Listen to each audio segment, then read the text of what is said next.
Hello, hello. This is Irene with SaugaTalks. Hello, everyone. If you're watching us today and you're watching us today, a very simple request. Please like this post if you're on YouTube or LinkedIn, Twitter, or listening on major podcasting platforms. Fabulous experts, influencers, leaders, business, technical, you name it. And they're so generous with their time. They're so generous to share what they finding in the intricate world of technology out there that please, if you're with us, if you like what we're doing, it's so simple. Press the like, share with your network, share with your groups. And again, I'm Irene today here with me at SaugaTalks, Slater Victoroff. How are you, Slater? I'm doing great. Thanks so much for having me, Irene. I'm looking forward to the conversation.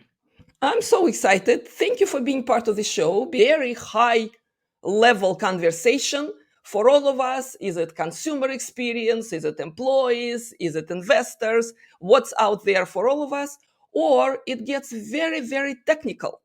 So, and there is this huge division between two camps. All right. And some looking at the other side of that fence, and not exactly liking each other very much. AI, what excites you now about trends we hear about work you do? Let's open up with that.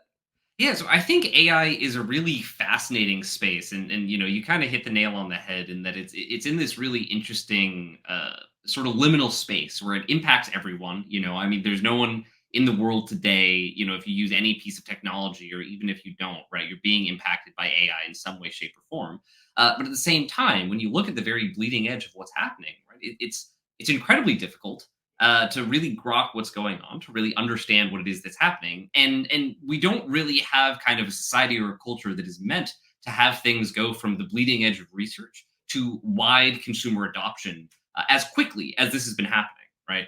And I think that's something that puts AI in a really sort of unique situation. But I also think that as you kind of double click on each of those zones, right, it's like this fractal division of people that just hate each other. And I think that's one of the things that people, have to understand about AI the second they walk into it. Is like anything you say, you're going to offend somebody in the space, right? There's so many holy wars, there's so many different camps and different groups. But I think one of the things that's really amazing, certainly compared to a decade ago when I first got into this space, is there is a lot of really good work coming out. So that's maybe the place to benchmark, right? What do I bring to this? Like, what's my point of view? Is I think that there's a lot of really incredible work going on. I don't believe that we've got some panacea, magical Terminator AI, right? I think that's very far off, right? But I think that there has been really incredible progress in the space of language, right? In the space of vision and sort of these perception problems, really broadly. But what's I think most interesting about it is that as we succeed at these problems that we once saw as being extremely difficult, how it kind of brings the intricacies and kind of wonder of human intelligence into this really crisp focus, where we can show both these incredible things that we can now do with AI that we couldn't do before.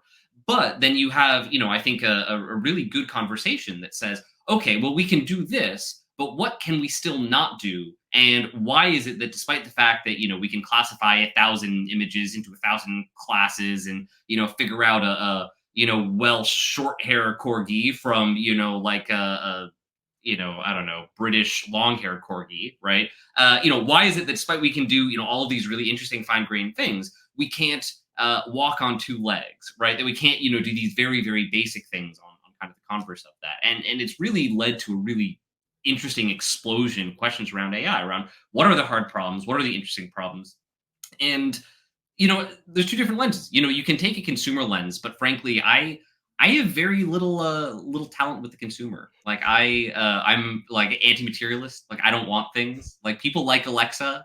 I don't like Alexa. I still use paper and pen to write everything down. So I just I tend to be a little bit more enterprise oriented. But I think that when you start to realize how much work people are doing that I think people are not well suited to, that's really where you start to see the potential for AI in very broad strokes. I love few points you made right there. You know what? Going from the big shiny toy, let's pound a little further on AGI, okay? Because some skeptics are so terrified. They say Yeah. we as human we're not strong enough to resist, okay? On the other camp, I hear, you know what? We're not even get there in next decade. You So know, all the and that's panic, that's yeah. that's the struggle, right? Is like nobody has the same definition of AGI, right? And I you will see research out there everywhere from AGI is imminent and will have impacts, in the next 5 years of the scale of all-out nuclear war, right? And like that, those are like literal quotes that I have found in papers, right? And you have it from there to, I think Gary Marcus is obviously very outspoken, and I think his point of view is a lot more realistic than the first one, that we're just completely far off, right? Like we're nowhere near this sort of ethereal target of AGI, right? And we've got a very far way to go. And he's got some opinions on how to get there. My view is first and foremost, AGI is really ill defined. I think the question of what human intelligence is, what it is that makes us really special, what is going on in the brain, I think is still a mystery to us as much as anyone.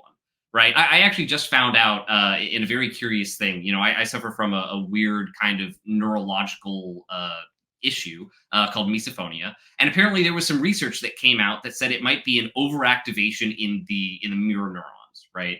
So it's just like I see people making like some weird expression with their face and making a sound, slurping or something like that. My brain starts doing exactly the same thing, and my emotions start going haywire. Right. I had no idea, right? That's happening in my own brain, right? It's this subtle thing. It's like a very common kind of situation, but it's this like weird mental, kind of situation. I'm sort of like, if the human mind is still such a mystery to us, right? What hope do we have to replicate that faithfully? So I'm like, I don't know, right? Like I can't do it. Maybe at some point in the future that will be possible. So I think a lot more about where are we now and what is a good, sensible next step. And so I guess in that way, I'm kind of myopic, right? But my next step is still probably a decade out. So, you know, I think outside of a decade, it's very hard to think about what's happening, and I don't see AGI within a decade.